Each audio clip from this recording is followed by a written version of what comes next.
नमस्कार दोस्तों, जय हिंद जय भारत। मैं हूँ CL Saini, CDRK Saini BEd classes में आप सभी का हार्दिक स्वागत है, अभिनंदन है। दोस्तों, हमारे इस चैनल के माध्यम से आप द्वारा हमारे इस हेल्पलाइन नंबर पर जो भी कंटेंट भेजे जाते हैं उन्हें हम ऑनलाइन समझाने का प्रयास करते हैं।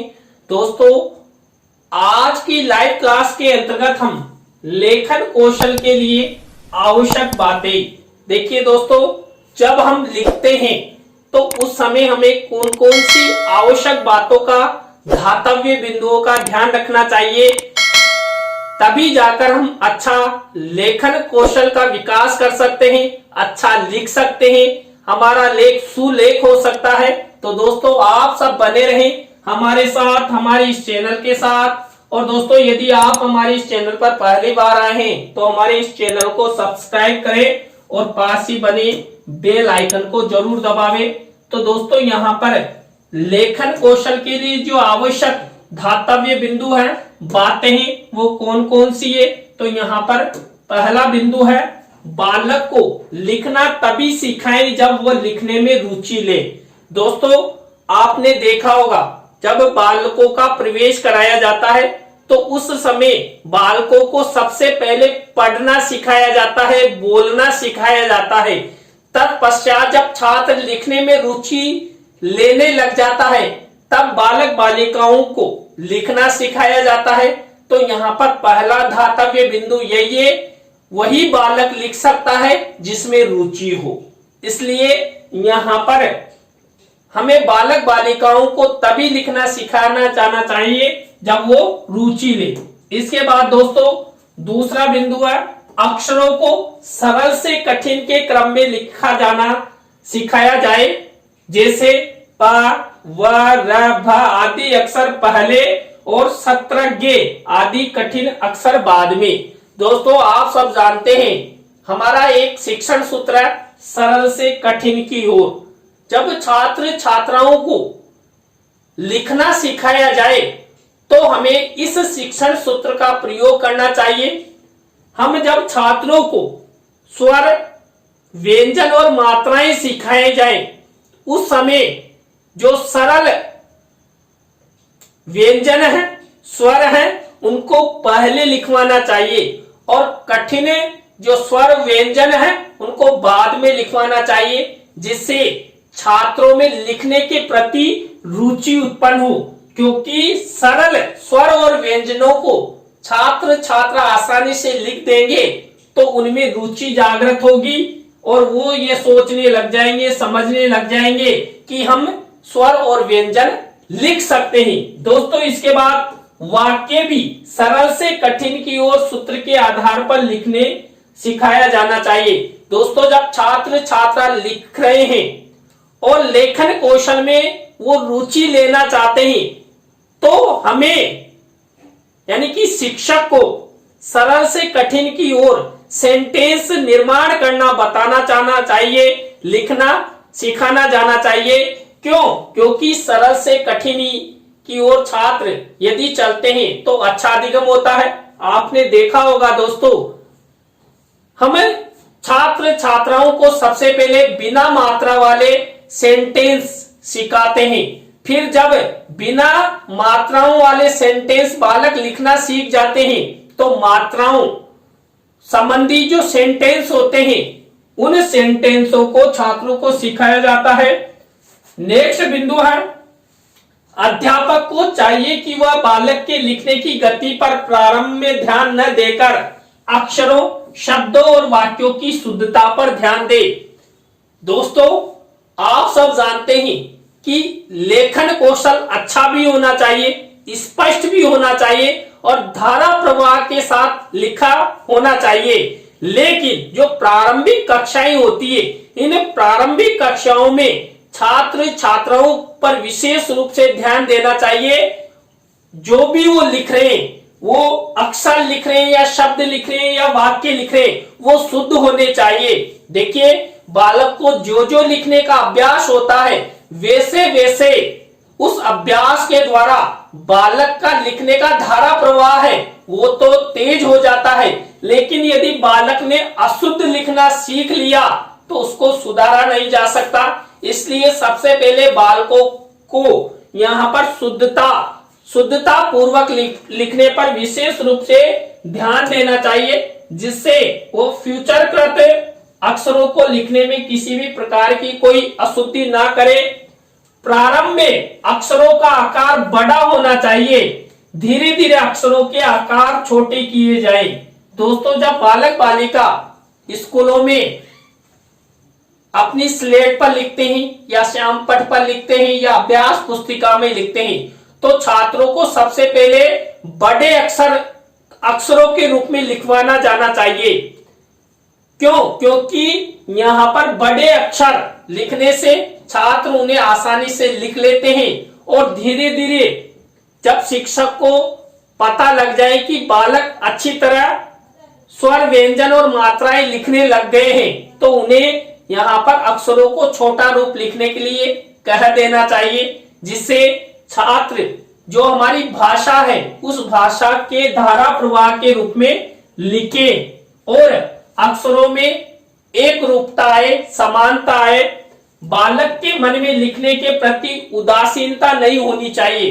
दोस्तों, यदि कोई छात्र लेखन के प्रति उदासीन रहता है, लिखने के प्रति सक्रिय नहीं रहता है, तत्पर नहीं रहता है, तो वो उसमें लेखन कौशल का विकास नहीं होगा। इसलिए छात्र छात्राएं लेखन के प्रति उदासीन न हो, इस हेतु शिक्षक को अनेक तरीके अपनाया जाना चाहिए और अनेक जो लेखन कौशल की प्रविधियां हैं, मेथड है, उनको प्रयोग में लाते हुए छात्रों को सक्रिय रखना चाहिए। इसके बाद लिखना सिखाते समय बालक की व्यक्तिगत विभिन्नता पर ध्यान देना चाहिए। सभी बालक एक सा नहीं लिख सकते। दोस्तों, आप सब जानते हैं कई छात्र खिचड़ी की तरह लिखते हैं, कई छात्र क्या करते हैं, उदासीन रहते हैं, यानी कि स्पष्ट रूप से नहीं लिखते हैं, अशुद्ध लिखते हैं। तो शिक्षक को प्रत्येक छात्र छात्रा के बारे में पता होना चाहिए कि छात्र क्या गलती कर रहा है, वो किस प्रकार लिखता है। यदि शिक्षक को प्रत्येक बालक बालिका के बारे में पता होगा तो वो व्यक्तिगत विभिन्नता के आधार पर छात्र छात्राओं में अधिगम करवाने का प्रयास करेगा कि बेटा आपको इस तरह लिखना चाहिए, ऐसे शब्दों की बनावट होनी चाहिए। लेखन कार्य पढ़े हुए अंश से सिखाना चाहना चाहिए। बालक पढ़ी हुई बात को आसानी से लिख देते हैं। दोस्तों, जब छात्र छात्राओं को लेखन कौशल का कार्यक्रम यानी कि लेखन कार्य सिखाया जाए तो उस समय जो छात्र पढ़ चुके हैं उन्हीं स्वर, व्यंजनों या सेंटेंसों को लिखवाना जाना चाहिए। क्यों? क्योंकि लिखी हुई बात को छात्र जल्दी लिख देते हैं। इसलिए यहाँ पर लेखन कार्य करते समय लेखन पर विशेष ध्यान देते हुए पढ़ी हुई बात को ही लिखवाना चाहिए। इसके बाद परस्पर वर्णों में तथा वर्णों की मात्राओं के साथ आकार की दृष्टि से अनुपात होना चाहिए। दोस्तों, जब लेखन कौशल किया जाए और वर्णों के अंतर्गत हम स्वर, व्यंजन और मात्राओं को लिखे तो उनके आकार में निश्चित अनुपात होना चाहिए। ये नहीं कि एक सेंटेंस लिख रहे हैं और इसी सेंटेंस में एक अक्षर, एक स्वर, व्यंजन तो बड़ा, एक छोटा, यानी कि पकोड़े जैसा कार्यक्रम नहीं होना चाहिए। अक्षरों की बनावट एक जैसी होनी चाहिए, उनका अनुपात फिक्स होना चाहिए, जिससे लेखन सुलेख की तरह बने। देवनागरी लिपि के वर्गों में पाई का चिन्ह लेख को सुंदर बनाने में बहुत महत्व रखता है। यदि पाई सीधी होगी तो वर्ण सुंदर बनेंगे। पाई का कोण 90 डिग्री अंश पर होना चाहिए। दोस्तों, जब हम लेखन कार्य करते हैं तो उस समय जो हम हाथ से कलम पकड़ते हैं वो पाई के कोण के आधार पर होनी चाहिए, यानी 90 डिग्री के अंश पर हमें लिखना चाहिए। यानी कि जो भी हम लिखे वो एकदम से सीधा लिखे, किसी तरह ये नहीं कि जयपुर से लिखने लगे और दिल्ली पहुंच गए, इस तरह नहीं होना चाहिए। यानी कि हमारा लेखन चाहे हम स्लेट में लिखें या अभ्यास पुस्तिका में लिखे एकदम स्पष्ट लिखे, सीधा लिखे और हमारे प्रत्येक शब्दों की बनावट का जो अनुपात है वो समान होना चाहिए, जिससे हमारा लेखन सुंदर बने। ये विशेष रूप से ध्यान देना चाहिए। देवनागरी लिपि के वर्गों पर भी शिरोरेखा लगाना अनिवार्य माना जाता है, अतः प्रत्येक शब्द पर शिरोरेखा अवश्य होनी चाहिए। शिरोरेखा बिल्कुल सीधी होनी चाहिए। दोस्तों जब हम हिंदी लिखते हैं, अब दोस्तों आप यहाँ पर जो भी शब्द देख रहे हैं ये सब देवनागरी लिपि यानी हिंदी में लिखे गए हैं। प्रत्येक शब्द पर शिरोरेखा लिखी गई है। यदि आपने शिरोरेखा नहीं लगाई है तो आपके जो शब्द है, सेंटेंस है, वो क्या पता कौन सी भाषा में माने जाएंगे। देवनागरी लिपि में यदि आप लिख रहे हैं तो प्रत्येक शब्द सेंटेंस में शिरोरेखा जरूर लगानी है, जिससे आपका जो लेखन कार्य है वो सुंदर बने, अच्छा बने, स्पष्ट हो। वर्गों में मात्राओं का योग ठीक से हो, विशेष रूप से ई की मात्रा से पूर्व आधे व्यंजन के योग में तथा र के साथ लगने वाली उ व क की मात्राओं में विशेष सावधानी की आवश्यकता होती है। दोस्तों जब हम बाराखड़ी लिखते हैं उस समय शिक्षक को छात्र छात्राओं पर विशेष ध्यान देना चाहिए कि की और की में क्या अंतर है, उ और उ में क्या अंतर है, यानी कि छोटा उ बड़ा उ, छोटी ई बड़ी। यदि छात्रों को विशेष रूप से यहाँ पर पहले ही समझा दिया जाएगा तो छात्र इस तरह की गलतियां नहीं करेंगे। आपने कई शब्दों में दोस्तों आधे शब्दों के रूप में भी उनको देखा है, तो वहां पर भी यदि आपने ध्यान नहीं दिया तो छात्र छात्रा कई प्रकार की गलतियां करेंगे। तो लेखन कार्य के समय दोस्तों विशेष रूप से ध्यान देना चाहिए और आधे अक्षर ऐसे लिखे होने चाहिए जिसमें किसी भी प्रकार की कोई त्रुटि ना हो। वर्णों, शब्दों, वाक्यों तथा पंक्तियों की परस्पर दूरी समुचित रूप से होनी चाहिए।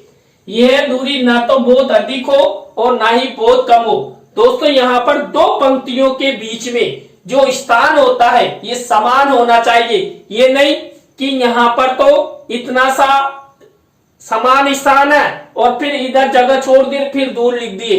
यानी कि प्रत्येक पंक्ति में चाहे आप एक पेज पर 5 पंक्ति लिखो या 10 पंक्ति लिखो, प्रत्येक पंक्ति में समान अंतर होना चाहिए, समान दूरी होनी चाहिए, समान शब्द होने चाहिए। लेख को समुचित अनुच्छेदों में विभाजित किया जाना चाहिए। अनुच्छेद निर्माण एक कला है। अलग अलग विचार के लिए अलग अलग अनुच्छेद की रचना की जानी चाहिए।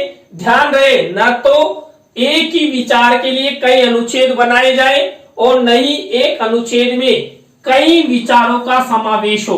दोस्तों जब हम लेखन कार्य करते हैं और प्रकरण के अनुसार जब हम चैप्टर बनाते हैं, अनुच्छेद बनाते हैं, भाग बनाते हैं, तो वहां पर एक कार्य के लिए एक ही चैप्टर बनाना चाहिए और ये नहीं एक ही चैप्टर में अनेक प्रकरणों का ज्ञान हो, नहीं एक विशेष कार्य के लिए एक चैप्टर। तो इस तरह आपको ये लेखन कौशल के समय विशेष रूप से ध्यान देना है।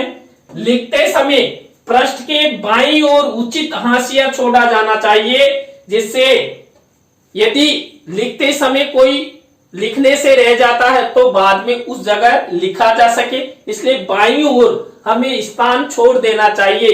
देखिए इस तरह आप इन सब बातों का विशेष ध्यान रखेंगे तो आपका लेखन कौशल अच्छा होगा, स्पष्ट होगा और आपके लेखन कार्य को देखकर जो हमारे दर्शक होते हैं वो आपकी बड़ाई करेंगे, प्रशंसा करेंगे।